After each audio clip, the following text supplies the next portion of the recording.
Patriot എന്ന cinema മലയാളക്കരയിൽ മിഴി തുറക്കാൻ ഇനി മണിക്കൂറുകൾ മാത്രമുള്ളപ്പോഴാണ് ഈ വീഡിയോ ചെയ്യുന്നത്. അപ്പോൾ ഇതിൻ്റെ പ്രമേയത്തെക്കുറിച്ച് ഇവർ പുറത്തിറക്കിയ ട്രെയിലറുകളിലും ചില പരസ്യ ഇൻ്റർവ്യൂകളിലും ഒക്കെ ഉണ്ടായ നിരവധി ചോദ്യങ്ങൾ ഇതിൻ്റെ ഒരു പ്രമേയത്തിൻ്റെ സാധൂകരിക്കുന്ന ചില കാര്യങ്ങൾ കണ്ടു. അതായത് ഇത് സോഷ്യൽ സ്കോർ. എന്താണ് സോഷ്യൽ സ്കോർ? നമുക്ക് പെട്ടെന്ന് പിടികിട്ടുന്നില്ല. പക്ഷേ നമ്മൾ സിബിൽ സ്കോർ, നമ്മൾ ബാങ്കിലൊക്കെ പോയി നമ്മൾ ഓടി എടുക്കുക, ലോണിന് ശ്രമിക്കുക, പണയം വെക്കുക. അപ്പോൾ അവർ പറയും സിബിൽ പോയല്ലോ, നിങ്ങൾക്ക് വെക്കാൻ പറ്റില്ല. അപ്പം നമ്മൾ വിചാരിക്കും സിബിൽ എന്ന് പറയുന്ന ഒരു വ്യക്തിയായിരിക്കും, അല്ലെങ്കിൽ വേറെന്തോ സാധനമെന്നാണ് നമ്മൾ ആദ്യം കരുതിയിരുന്നത്. പിന്നീടാണ് നമ്മുടെ ഒരു ബാങ്കിങ് സുഹൃത്തിനോട് ചോദിച്ചപ്പോൾ സിബിൽ സ്കോർ, സിബിലിന് കത്തെഴുതിയാൽ നിങ്ങളുടെ സിബിൽ സ്കോർ കിട്ടും. അപ്പോൾ സിബിൽ സ്കോർ എന്ന് പറയുന്നത് ഒരു മാനദണ്ഡമാണ്. നമ്മളൊരു പിഴവ് വരുത്തിയാൽ, പലിശ അടയ്ക്കുന്നതിൽ പിഴവ് വരുത്തിയാൽ, അപ്പോൾ അത്തരം പിഴവുകൾ വന്നാലുണ്ടാകുന്ന സിബിൽ സ്കോർ വരുമ്പോൾ നമുക്ക് പിന്നെ പണയം വെക്കാനൊക്കത്തില്ല, ലോൺ കിട്ടത്തില്ല. അപ്പോൾ നമ്മൾ വിചാരിക്കും SBTയിൽ നിന്ന് മാറി നമ്മൾ ഫെഡറൽ ബാങ്കിലോട്ട് ചെന്നാൽ അങ്ങനെയല്ല. ബാങ്കിങ് ശൃംഖലകൾ മുഴുവൻ ഇതിലൊന്നാകെ ഈ നെറ്റ്വർക്കിൽ ഘടിപ്പിച്ചിരിക്കുകയാണ്. അപ്പോൾ നമ്മളുടെ ഒരു പിഴവ് എല്ലാ ബാങ്കുകളിലും കിട്ടും. അപ്പോൾ നമ്മളിവിടെ നിന്ന് ഒരു പിഴവ് കാണിച്ച ഒരാൾ അവിടെ ചെന്നാൽ അവിടെയും ഇല്ല. അപ്പോൾ അതിൻ്റെ വേറൊരു മറുപുറമാണ് സോഷ്യൽ സ്കോർ. അപ്പോൾ അത് ഭരണകൂടങ്ങൾ അല്ലെങ്കിൽ രാഷ്ട്രീയ നേതൃത്വം, ഭരിക്കുന്ന നേതൃത്വം അല്ലെങ്കിൽ ഒരു സംവിധാനത്തിൽ നിന്നും കൂടെ ഘടിപ്പിക്കപ്പെട്ടിരിക്കുന്നതാണ്. അപ്പോൾ നമ്മളൊരു റോഡിൽ ഒരു വയലേഷൻ ഉണ്ടായി, അപ്പോൾ നമുക്കൊരു പിഴ വന്നു. അതുപോലെ തന്നെ നമ്മൾ റോഡിൽ മാലിന്യം വലിച്ചെറിഞ്ഞു, അതൊരു പിഴ വന്നു. അപ്പോൾ അതൊക്കെ ഒരു സോഷ്യൽ സ്കോറിൽ നമുക്ക് ഒരു ബ്ലാക്ക് മാർക്ക് വീഴുന്നതാണ്. അപ്പോൾ അത്തരം പിഴവുകൾ, നമ്മളൊരു കേസ്, ഒരു തരത്തിലുള്ള ഒരു വയോധികനെ തല്ലി, അല്ലെങ്കിൽ സാമൂഹിക വിരുദ്ധമായ ചില കാര്യങ്ങൾ, അപ്പോൾ ഇതെല്ലാം ഉൾപ്പെടുത്തിക്കൊണ്ടാണ് സോഷ്യൽ സ്കോർ വരുന്നത്. അപ്പോൾ ഇതെല്ലാം നമ്മളെ അറിഞ്ഞോ അറിയാതെയോ നമ്മളുടെ ടെലഫോൺ, ഇപ്പോൾ ഈ കഴിഞ്ഞ സർക്കാരിൻ്റെ കാലത്ത്, കോവിഡ് കാലത്ത് നമ്മുടെ ഡേറ്റകൾ നഷ്ടപ്പെടുന്നു എന്ന് പറഞ്ഞിട്ട്, അപ്പോൾ ഈ ഡേറ്റകൾ പോയാൽ എന്തുണ്ടാകുന്നു എന്ന് നമുക്കറിയില്ല. പക്ഷേ ഈ ഡേറ്റകൾ വെച്ചിട്ട് ഒരുപാട് കാര്യങ്ങളുണ്ട്. ചില ആപ്പുകൾ നമ്മുടെ ഫോണിൽ ഇൻസ്റ്റാൾ ചെയ്താൽ നമ്മൾ സൗഹൃദമായി മറ്റാരെങ്കിലുമായി സംസാരിച്ചുകൊണ്ടിരിക്കുകയാണെങ്കിൽ നമ്മുടെ മൈൻഡ് റീഡ് ചെയ്തിട്ട് നമ്മൾ കാണുന്ന വീഡിയോസ് അത്തരത്തിലുള്ളതായിരിക്കും. അപ്പോൾ നമ്മുടെ ഫോൺ നമ്മളറിയാതെ നമ്മളെ കേൾക്കുകയാണ്. അപ്പോൾ നമ്മളുടെ ഒരു നിയന്ത്രണം മുഴുവൻ ഒരു സംവിധാനത്തിലേക്ക് പോകുന്ന ഒരു തലത്തിലേക്ക് കാര്യങ്ങൾ വരുന്നു. അപ്പോൾ നമ്മളുടെ മുകളിലൂടെ ഒരു ബോംബർ വിമാനം അതിൻ്റെ എക്സ്റേ വികരണങ്ങളിലൂടെ അവരുടെ ഓബ്ജക്റ്റിലേക്ക് നോക്കുകയാണ്. അപ്പോൾ താഴെ മിന്നാമിനുങ്ങൾ പോലെ ആയിരക്കണക്കിന് ഫോണുകൾ അതിലേക്ക് വരിക.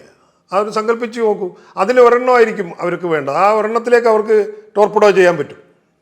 അപ്പോൾ അങ്ങനെ നമ്മളെ മുഴുവൻ ഈ ഭൂമിയിലുള്ള അല്ലെങ്കിൽ ഈ ഒരു രാജ്യത്തുള്ള ഒരു സമൂഹത്തിലുള്ളവരെ മുഴുവൻ ഘടിപ്പിക്കുന്ന ഒരു ഡേറ്റ വഴി, ബേസ് വഴി ഘടിപ്പിക്കുകയും സോഷ്യൽ സ്കോർ ഉണ്ടാക്കുകയും അതിൽ റെഡ് സ്കോർ, ബ്ലൂ സ്കോർ എന്നൊക്കെ പറഞ്ഞുണ്ട്. അപ്പോൾ അത്തരം സ്കോറുകൾ വരുമ്പോൾ നമ്മളെ പലതിൽ നിന്നും നമ്മളെ ഒഴിവാക്കപ്പെടും. ഇപ്പോൾ ട്രെയിനിൽ യാത്ര ചെയ്യാൻ പറ്റില്ല, ഒരു ടിക്കറ്റ് എടുക്കാതെ കളർ ട്രെയിൻ കയറിയ ഒരാളിന് സോഷ്യൽ സ്കോർ വന്നാൽ പിന്നീട് ട്രെയിൻ യാത്ര ചെയ്യാനൊക്കില്ല.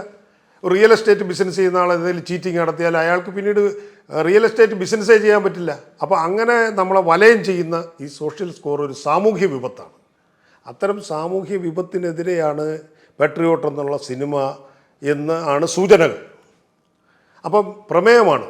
ഈ അനീതിക്കെതിരെ എന്നും മലയാളത്തിൽ സിനിമകൾ ഉണ്ടായിട്ടുണ്ടോ അന്നൊക്കെ അത് വിജയം വരിച്ചിട്ടുണ്ട്. ഇപ്പോൾ ഈ നാടായാലും ദാമോദരൻ മാസ്റ്റർ, IV ശശിയുടെയൊക്കെ എത്രയോ സിനിമകൾ, രഞ്ജി പണിക്കർ, ഷാജി കൈലാസിൻ്റെ സിനിമകൾ, ഇപ്പോൾ ഫോർ ദ പീപ്പിൾ, ഇപ്പോൾ തന്നെ ഏറ്റവും അവസാനം വന്നിരിക്കുന്ന ഇപ്പോൾ വാഴ. അപ്പോൾ അതിലൊരു സമൂഹം നേരിടുന്നൊരു പ്രശ്നത്തിൻ്റെ പ്രതിഷേധമുണ്ട്.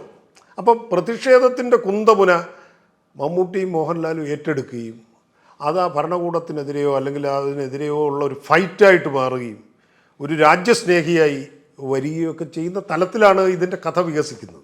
അപ്പോൾ അത്തരം ഒരു കഥ കണ്ടെത്തുകയും ആ കഥയിൽ നിന്ന് സ്ക്രിപ്റ്റ് ഉണ്ടാക്കുകയും അതിൽ നിന്ന് ക്യാരക്ടറുകളെ രൂപപ്പെടുത്തുകയും ചെയ്തിരിക്കുമ്പോൾ ഇതിനകത്ത് മമ്മൂട്ടിയും മോഹൻലാലും എന്നുള്ളതിനേക്കാൾ കഥയ്ക്ക് പ്രാധാന്യമുണ്ട്. അത്ര സൂക്ഷ്മമായിട്ടാണ് ചെയ്തിരിക്കുന്നത്. നമ്മളിപ്പോൾ സാമൂഹ്യ അനീതിക്കെതിരെ പോരാടുന്ന സിനിമകളുണ്ട്, മമ്മൂട്ടി മോഹൻലാലും നിരവധി ചെയ്തിട്ടുണ്ട്. പക്ഷേ ഇതങ്ങനെയല്ല. പുതിയ കാലത്തിൻ്റെ, പുതിയ തലമുറയുടെ അത്തരം വിഷയങ്ങൾ ഇവരേറ്റെടുക്കുകയാണ്. അതിനോടൊപ്പം ഇവരുടെ കൂടെ ഫഹദ് ഫാസിലും ഇവരും ഒക്കെ, പിന്നെ കുഞ്ചാക്കോ ബോബനൊക്കെ ഉണ്ട്. അപ്പോൾ അത്തരം സംഗതികൾ ഏറ്റെടുത്തുകൊണ്ട് വരുന്ന ഒരു സിനിമയാകുമ്പോൾ ഇത് ഒരു വേറൊരു തലത്തിലേക്ക് പോകാൻ സാധ്യതയുണ്ട്. ഈ പ്രമേയം തിരഞ്ഞെടുത്ത് ഇത് നമ്മൾ സിനിമ കാണാതെ പറയുകയാണ്. ഇത് അങ്ങനെയാണ് നമ്മുടെ ഒരു ഊഹം. ഇപ്പോൾ ഈ ഏതാനും മണിക്കൂറുകൾ കഴിയുമ്പോൾ, ഏതാണ്ട് 12 മണിക്കൂർ കഴിയുമ്പോൾ ഈ സിനിമ ലോകത്തെമ്പാടും വരികയാണ്. അപ്പോൾ അങ്ങനെ ഒരു ഇൻ്റർനാഷണൽ ഒരു കാഴ്ചപ്പാടുള്ള ഒരു പ്രമേയമാണ് ഇത് എന്ന് ഇതുവരെ വരുന്ന സൂചനകൾ, ഇവരുടെ ഈ പിന്നെ ട്രെയിലറും അതുപോലെ ഇൻ്റർവ്യൂകളും. അപ്പോൾ അതിൽ തന്നെ ഇവർ പറയുന്നുണ്ട്, ഇപ്പോൾ കഥാപാത്രങ്ങളെ സംബന്ധിച്ചാണ് മമ്മൂട്ടി, മോഹൻലാലും, കുഞ്ചാക്കോ ബോബനും, ഫഹദ് ഫാസിലും ഒക്കെ പറയുന്നത് കഥാപാത്രങ്ങൾ അതിൻ്റെ കുറവാണോ കൂടുതലാണോ എന്നൊക്കെ പറയുന്നുണ്ട്. അപ്പോൾ ഈ സോഷ്യൽ സ്കോറും ഒക്കെ വരുന്നുണ്ട്. അപ്പോൾ ഇവർക്കറിയാം, അതവർ പുറത്തു വിട്ടിട്ടില്ല. അത് നാളെ ഈ തിയേറ്ററുകളിൽ നമ്മളതൊരു വിസ്മയിപ്പിക്കുന്ന ഒരു സംഭവമായി മാറാൻ സാധ്യതയുണ്ട്.